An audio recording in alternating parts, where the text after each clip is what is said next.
Everyone, we're in Cairns. We're bringing the podcast to Cairns. Brother, welcome. Thank you. Thank you. Look, we've been small yarn in there. We met earlier this year. But before we get to all that early stuff, let's just start with name, mob, and a little about what you do.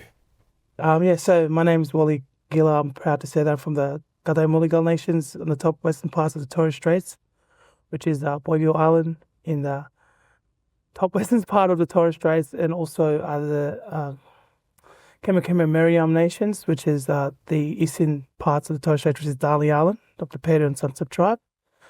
Also Carreg Nations, which is in between the Torres Straits and Cape York. Also Agamwidi and Wititi Nations of Cape York, and the Undambi tribe of Kabi Kabi Nations, and also connections to Backlash as well. Wow. So you got right up, inland, and then right down to where I'm currently residing, Moreton Bay, a little further north, Kabi Kabi Bachelor area as well. Yeah, a bit of that side, and then there's also the extended side of Mum's side, which is a bit of a food salad on that side as well, which is South Sea, and also Love it. Malaysian and Filipino and Spanish. Yeah, so it's like all of that bunch. So hola. Hola, nah. Adios. Nah, like that. That's podcast finish. Nah, yeah. Nah. No, that's deadly that you are you know all your ancestry, your lineage through all your tribes.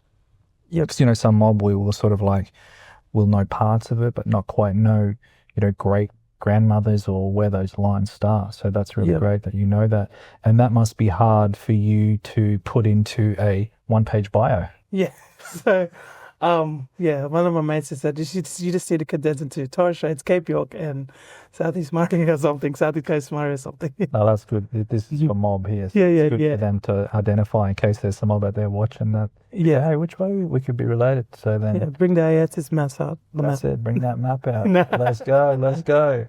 So we met a while back. We'll get into that. But can you tell me about what you're currently doing? I know that you create content, you do some amazing empowerment work for mob in general, but I've heard you've started something. Please introduce me to, what you're currently doing in your new venture. Yeah, sure. So currently wear pretty much, I think, 3 hats here. What I do, so I'm a co-founder of a grassroots collective called Blacktivation, which is a space where we create spaces for truth telling and healing in the community for the community, and to respond to issues that pretty much affects us. I also a founder and owner of a small content creation business called Empowerment Exposure. So pretty much exposing the empowerment that is happening within our people. So it's about what I purpose of that is pretty much change the narrative of what our people represents in the mainstream media. So that's what I'm currently doing at the moment. That's why it's called Empowerment Exposure. It's exposing the empowerment through our people. I'm getting more of that out there. And also I'm also the national community campaigner and organizer for Seed Indigenous Climate Youth Network. So Blacktivation, let's start there. Yep. When did that start? When did that form? And tell me a little bit about it. Yeah, so Blacktivation sort of started in a small community center in Cairns, where we wanted to hold a Survival Day, Invasion Day event up in Cairns, and we got a few community members together, and we sort of come up with the name. Okay, we need something up here to activate community, and actually, the name Blacktivation came out because we wanted black and then activate, so sort of like Blacktivating the community with all of the truth telling that is sort of missing around here as well in this region. So one of those important events that we hosted last year, mid this year, we had the Chinchilla Boys Home Elders. If you don't know what the Chinchilla Boys Home, it was a boys institutional homes back in the day in New South Wales. So we hosted a space for the community to do a screening event for them. So those are the types of stuff we do to actually show, like, not to like blame people for the actions, but actually to show like, oh, this is what happened, but this is how we can move forward together. Educating, essentially closing the gap. Yep. Which came first, Blacktivation or empowerment, exposure, empowerment? Empowerment exposure sort of came before that. Yep. So I think it's like a personal thing for me, as being, because I was a content creator on TikTok over the 4 years online, and some of the stuff that on there, like around so much ignorance around people online, around, oh, this is how they're always going to be like, when no, this is what's actually happening here in our communities with our people. There's so many talented people in our community, so I love it. Yeah, so you are very, very talented at creating content, but there's education in it, and some of your posts are well thought out slides with text where you're sliding through and you're telling a message. Yeah. So there's activism there, there's empowerment, there's education. Was content creation something that you always gravitated to, being, mid-20s, 25, correct? Yeah. It's really exciting for me. I haven't talked to a guest, I'm pretty sure, under 30 yet. So I'm excited to get this perspective. Was it always something you wanted to do? Tell me about that journey. I was 12 years old at the time when creativity sort of stepped in, when my older cousin invited me over to do their wedding, to film their wedding. And then that trust also continued on when I did some stuff for like the church as well, when they asked me to do church bulletins, like when they do exciting announcements. I'm like, oh, this is happening, like getting my hands in that area as well. And then also now when TikTok came in 20, like I did film and TV in high school as well.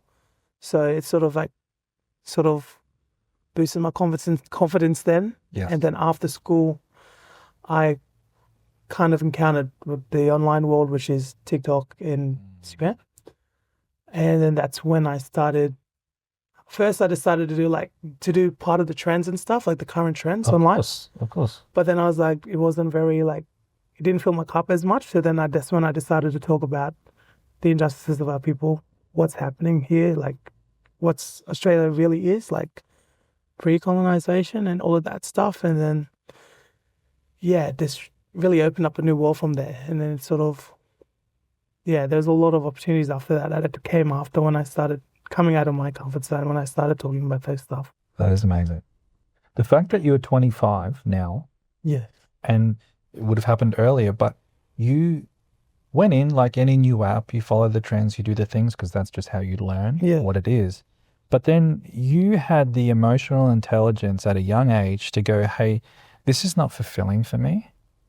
There's a deeper purpose that I want. Was there always something there? Maybe was there a moment you didn't have a voice or you were not able to speak that has put you now where you want to build avenues where you can speak, where you can educate, where you can advocate? When I look back, I think about my parents. So I think of the word legacy every time. So my parents, my dad passed away now. So I think about him working for the Aboriginal and Torres Strait Islander Commission back in the day, ATSIC, and then also being the first Torres Strait Islander regional manager for Department of Education of DEET back in the day, up in those sort of advocacy avenues. And also my mum working for primary healthcare, developing the primary healthcare model for the Torres Straits up in the day, back in the day. So I think about those types of advocacy, and then that sort of advocacy journey sort of flowed through me in a different way now. So that's sort of like an online presence now. So that's your vessel. Yeah. So I just think about the word legacy every time when I.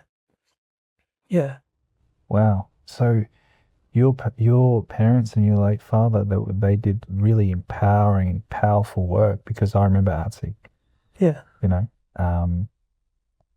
That time, that legacy has sort of passed down through you. So do you feel like it's almost your cultural obligation?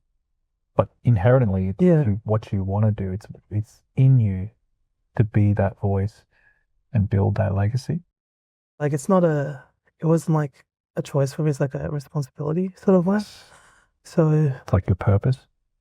Yeah, it's sort of like that purpose, but also there was a lot of pressure to it as well.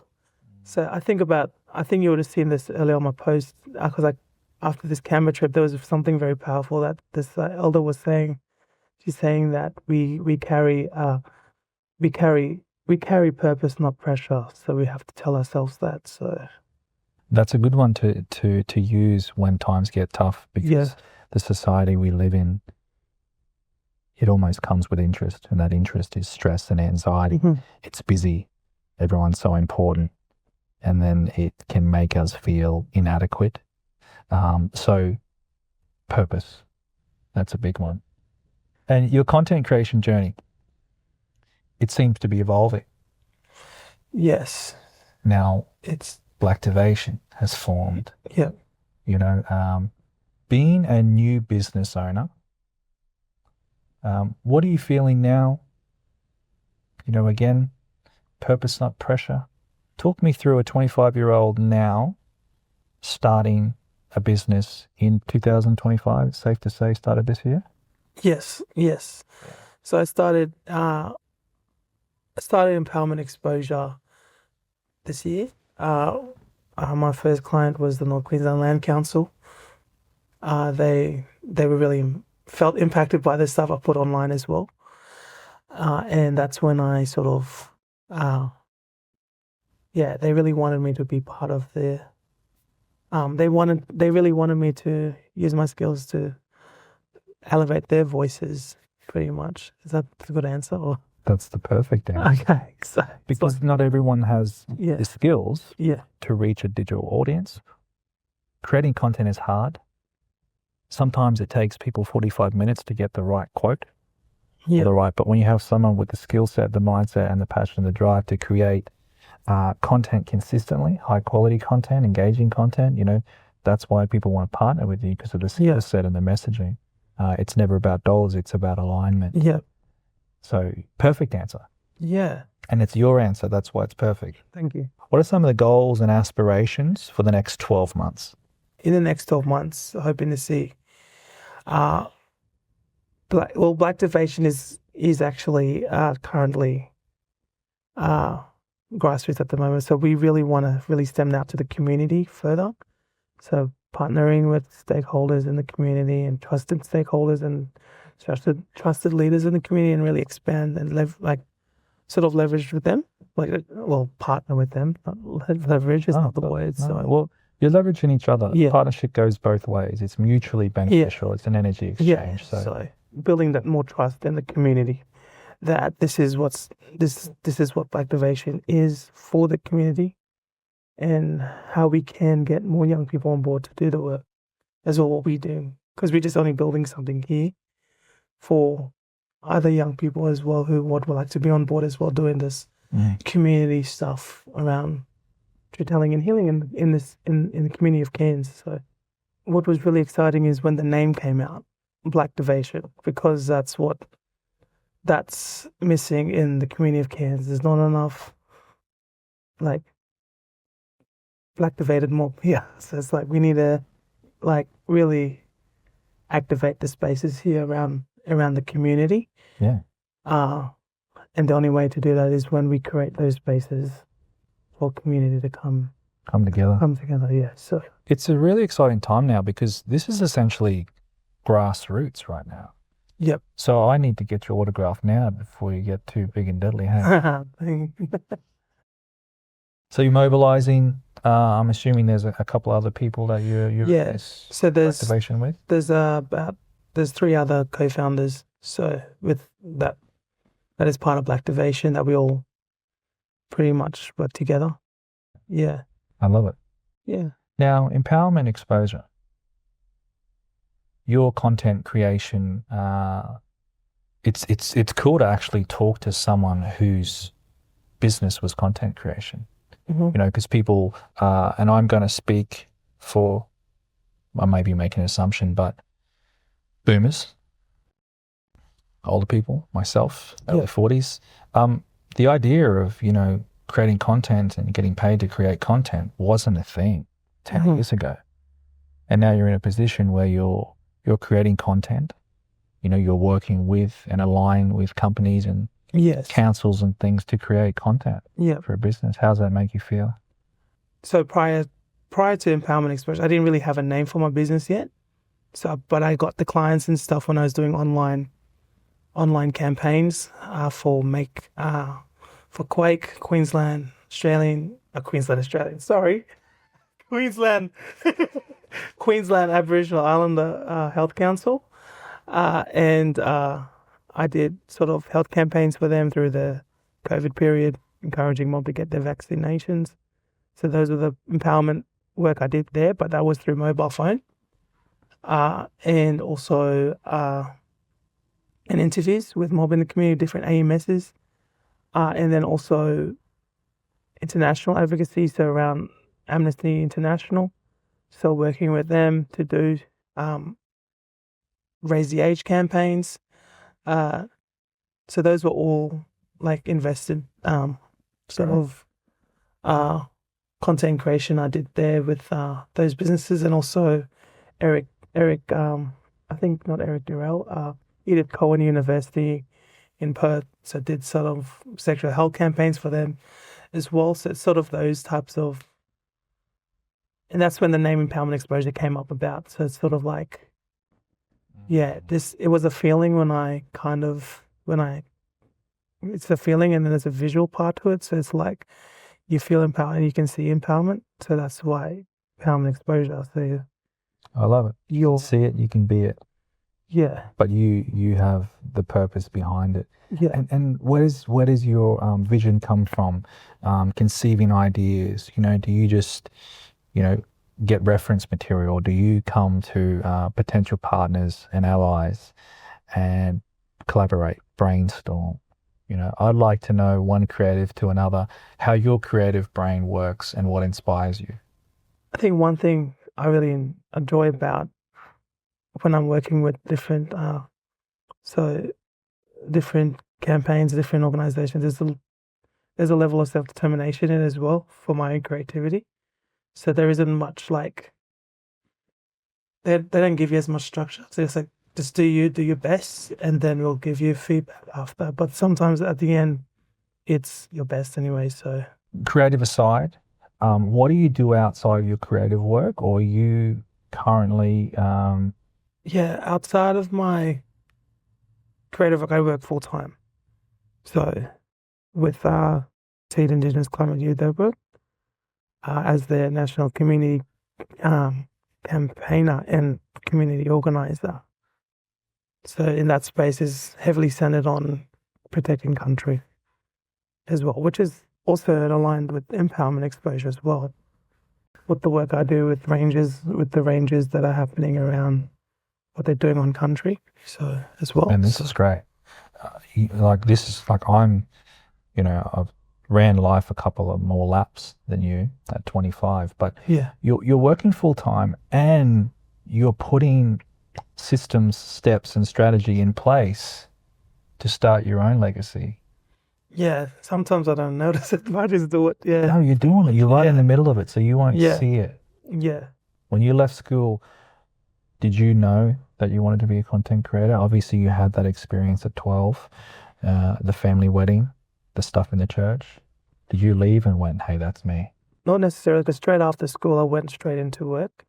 So it's sort of like that mindset where they tell you, okay, straight after school, find work. I started in tourism, so that was at Gela Aboriginal Cultural Park. Mm-hmm. So I've sort of been in that space. So for a couple of years before COVID came. And it didn't really, I think it happened mostly when COVID hit. Yep. That's when content creation online sort of was introduced. So that's when everyone was binging during lockdowns and everything. But I sort of joined in before that that sort of hit. So when TikTok came around 2019, there was only like a very handful of black followers online that was talking about advocacy. So we pretty much, I think there was about 11 of us, and we all came together and talked about that truth telling stuff online. And then we all attend events together as well. So sort of having that strong. And then now seeing 5 years later down track, you get a lot of mob now talking about, it's like everyone's on board now talking about those issues. It's like our people have a platform now. Yeah. And they have a voice. Yep. And the tools. Yeah. The digital tools that are making storytelling more accessible. When I switched from doing the trends, becoming more my authentic self now, that's when I built more trust with people. Like saying, oh, this is his true authentic self. Yes. And that's when Instagram hit me up to look on their sort of like how they can improve the safety for mob online. Those are the stuff like the tables that we were invited to sit on. Also TikTok as well, being invited to the end of the year celebration, doing the trends and being my authentic self online, talking about truth telling. It wasn't easy road, right? It was always Backlash, a lot of racism online, and a lot of and you don't only get comments on TikTok, you also get duet videos of stitches. So those are the features where people can actually respond in a video way with your features. So it's sort of like, oh, okay. And then that's like more confronting then, but I tend to like sort of embrace the chaos, and just keep going through it. And one of the funny thing is, because like each comment, like each nasty comment, a lot of mob would reply to it, and then that sort of boosts the engagement of the my message, right? So I tend to sort of like just leave it there, and then people would respond to the nasty comments, and then that sort of helps my message, which is what I want to be push out to more people, and that's how it sort of that's how I sort of navigate. Their ignorance is propelling your message. Yeah, definitely. Yeah. So I guess, do you find you have to sleep on some messages and, hey, I don't want to deal with that right now, or you can just go, oh, you know what, hey, some people are. Yes. What I do with my comments, I tend to just respond in kindness. So I would say, oh, how's your Monday going? Just start a conversation. So just like I'll tend to start like an open conversation with them, or I'll say, "Oh, have a great day today," and that's it. Yeah, kill them with kindness. Yeah, and that's pretty much it. And then they'll sometimes like move from racism to fat phobia. It's sort of like oh, what's the next one now? It's just sort of, but I got mostly more racism than like fat phobia comments. It's more of the Black Sea, all that stuff. So. And that's an important conversation we're having, because, you know, like those names, that calling, I know adults my age, you know, that struggle with social media, that have social media addictions, that proclaim to me that they scroll for hours a night, and it's kind of like, it's a tough place, and you've got to find a balance with it. And, you know, that you at your age can get so much, I'm sure you get so much more than the usual creator. Ignorant, racist comments that you can just hope you're having a great day. Yeah, it doesn't faze me anymore. So good ways, like it's like. That's good. I tend to say it's like another day in the colony again. So it's like, not saying that it's a good thing that it happens, but like it's also a sad thing. It's a sad thing. How do you find your mental health is dealing in this space? Do you switch off from the digital space easily? Well, because what I normally do, because we've got mountains in Cairns, I normally like to go and hike a lot in the mornings, because that's the only time I have apparently that I can sort of like escape the world, and pretty much. So just go up to the mountains, pretty much. Yeah, so outdoors. Or hills, like go outdoors, pretty much, yeah. And go for a hike, because it's either that or being locked in the room, pretty much. You know, this is like, yeah, No, I have days it's where I've said to myself, shit, Dave, you haven't been outside. yeah, But I'm there like yeah, deep in an edit, whatever. It's 4 o'clock and I've looked at my watch and I've done 282 steps. And I'm Oh. like, that's to the kitchen and that's to the toilet. no, yeah, And then I go, man, I need to get outside. yeah, And I wonder why when I'm deep in like big edits, yeah, you have to do the work. No one's going to edit it for you. It doesn't edit itself. But getting outside, I forget sometimes. yeah, I'm like, man, I need to get outside. Is that your go-to for mental health? And are there any other tools for people in the digital space that you could help or recommend to help care for our mental, social, cultural, and spiritual health? yeah. Okay. I'll just talk about the journey of my mental health towards now. So my mental health was sort of different back in 2019 to 2022 sort of vibes, because it was mostly I was working in office space constantly. So it's like being there and then going home and doing content. Not really thinking about my mental health a lot, but I felt mentally drained, didn't realize it, and sort of picked up some habits and stuff that sort of like that I thought that it was gonna ease me as well. But then coming now to what I do for Seed as well, it's about protecting country, right? I think about,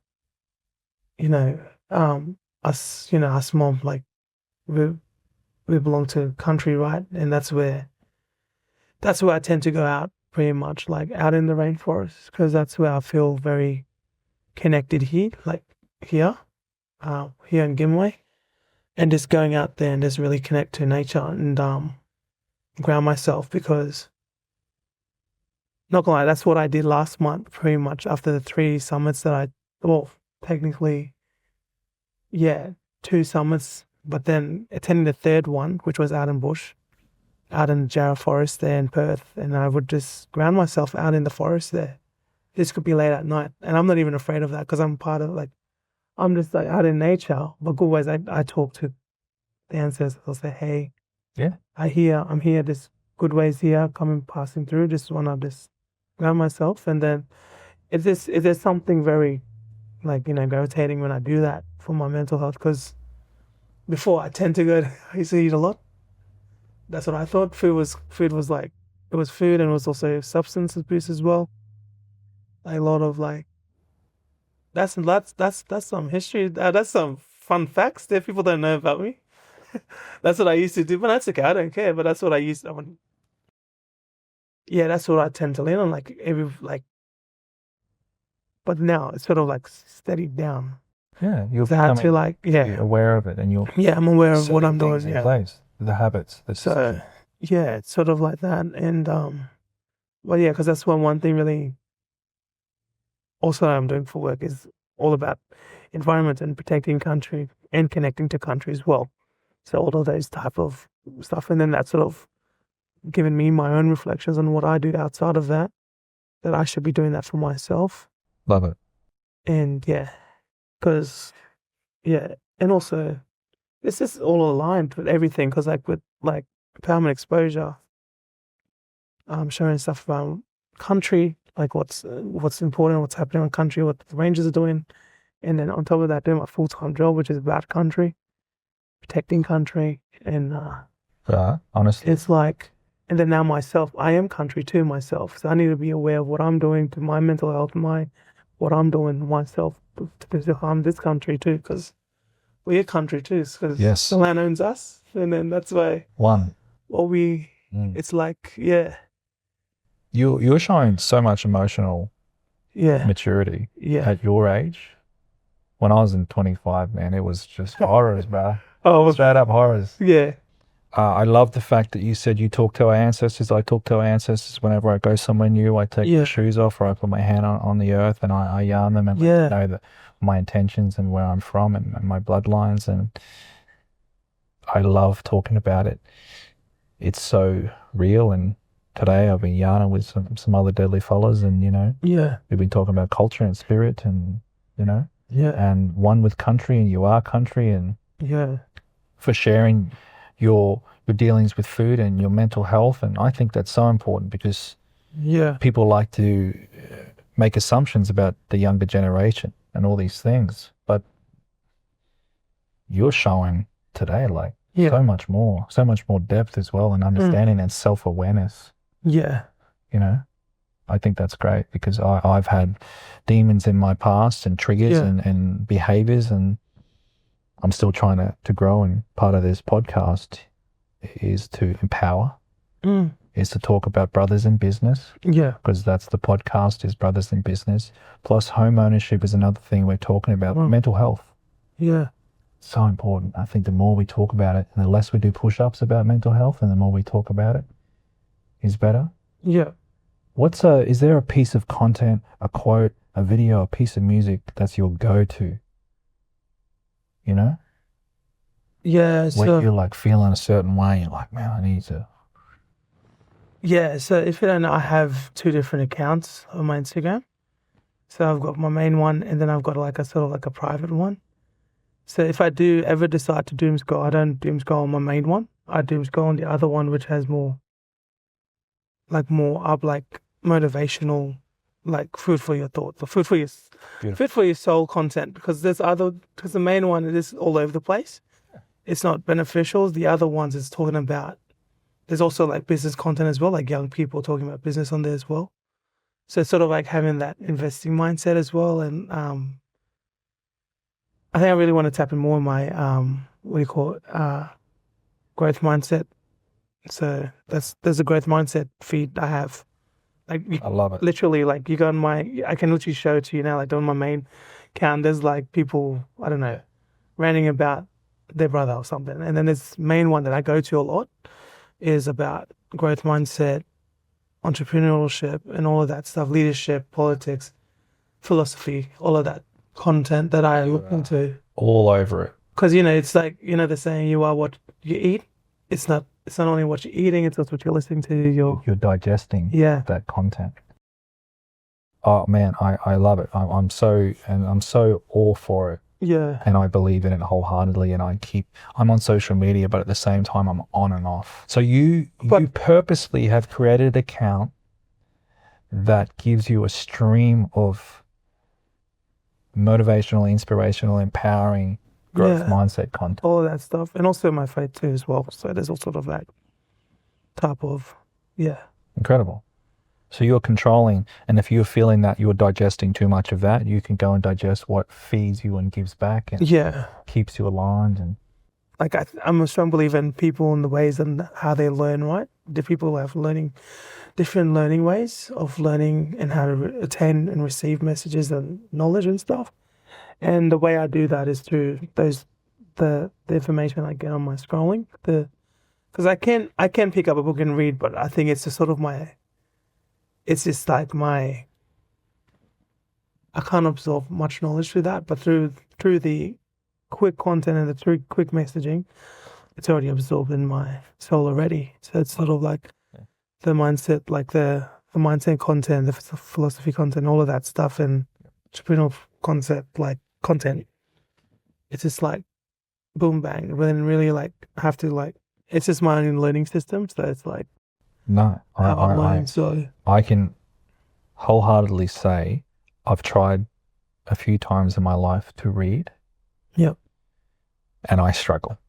Yeah. I struggle because what happens is the way my brain works is when I start to read, I start to see, and everyone reads and they get into a good book and they start to see it. Yeah. But my problem is I start to see it. I start to hear it. I start to see how the camera moves. Yeah. I start to see logistically how my brain goes into creation mode. So I don't actually have a good experience reading it. Mm-hmm. I wish I could just read it and just see it and just, it's just this nice story, but it's not. Yeah. I'm breaking this thing down. I hear how the music sounds in my head. I'm like, I see how it's lit. And I'm like, I used to think it was a problem. Now I'm embracing that as my gift. Yeah. but then using and teaching myself how to write to then create the stories. So I don't consume much, I create. Yeah.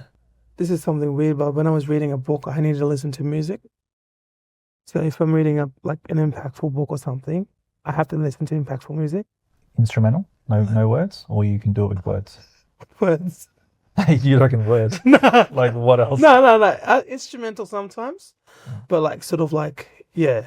But mostly like with words. But then I don't know. Sometimes I'm like deep down into it, but then sometimes I'm not. That's interesting. I just listen to, like, I sort of feel I have to listen to music that sort of feels with the messaging. Oh, I get it.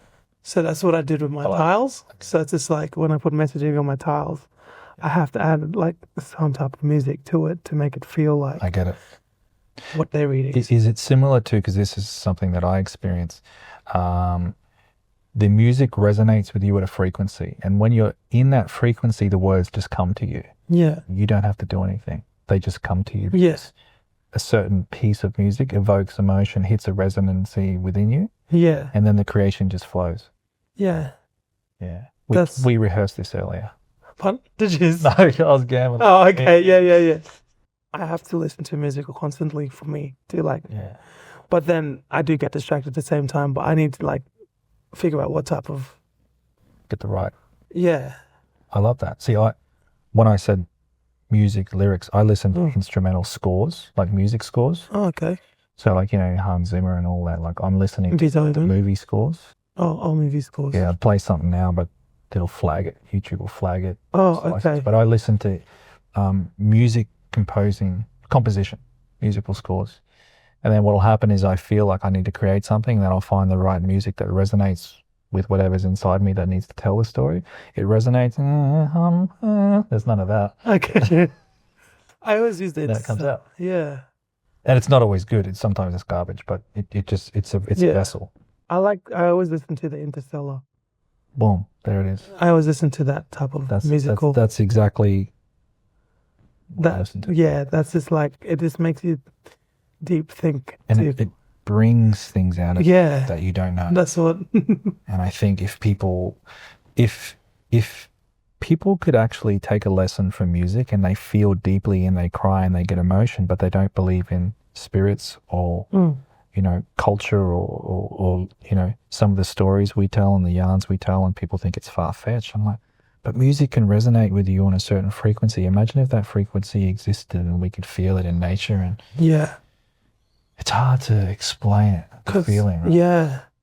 I just had this other conversation with this sister. She was pulling, like, when you play music around trees, often they lean in to a particular music, to that frequency. Yep. But then also when it's, say for example, it's Christmas Day and there's more playing beats at the creek, there can be like a very harmful effect to the water as well, and the surrounding of that particular environment. Yeah. So there's got to be a level of like frequency of a music for the environment to wholeheartedly. I wholeheartedly agree with it. And also like ourselves too, like with the water that we carry, I think it's like 70% of water we carry. Is it 70%? Some statistic about a percentage of water that we are. Yeah. So some type of like level of frequency that could harm that part as well. They call it black water. Oh, but no, 100%. Yeah, it's like, I'm completely in alignment with all that. So, frequency, the people, the connection. Again, the content you consume, hydration. No, it's very, very, it's a great topic to talk about, because I think comes back to that connectedness and us being connected. And like you said, we are country. Yeah. I like that. I like that a lot. Now, what I want to do to finish, I want to give you the limelight. You can say anything you want. You can find me here. Just heads up about, we're doing this next week in Cairns if you're around, or early next year, because I don't know if I can edit the episode fast enough. I'm joking that, because I was going to say, because I have this event on Saturday, but it's me and the same brother there he has his business Visions of Tomorrow in Perth. We're doing this sort of community initiative where we put like food packs and healthcare packs for mob in the community to come and collect. So Well, they'll get sort of like, they'll get to when they find you, they can look back yeah, on that event and yeah, catch some of the amazing work. Please let everyone know where they can find you. yeah. So my intuitive thoughts, just sort of like, no. See, this is my brain. I always like intuitive thoughts a lot. Yeah, it's great. I love it. So it's like if I'm looking at that glasses over there, the wine glass, it's like I can just like that's how my brain works. Yeah. I can just hit myself like that. Those are the ideas. It's just like it's crazy. Yeah. Yeah. Anyways, that's going off topic there. Yeah. So you can find my socials under Bolla_Walls on Instagram, and on TikTok as well. So BALA_WO Oh, WOLZ. WOLZ. Yeah. W. Can't even speak. We say Z. What this then? Can't even speak. WOLZ. Bala Walls, and sorry I interrupted. No, yeah. No, you can find me on there. But I don't have, and also for Blacktivation as well, you can find us on any updates on there through Blacktivation. I don't have socials yet for Empowerment Exposure. Yep. Or any websites or anything. If you need, it's through Bolla_Walls pretty much. Yeah. Get in contact. Yeah, definitely. Inbox. Yep. If for some reason you can't inbox me, I'll link this up. Yep. Brother, thank you so much for the. Nah, thank you. That was awesome. Thank you. That was deadly.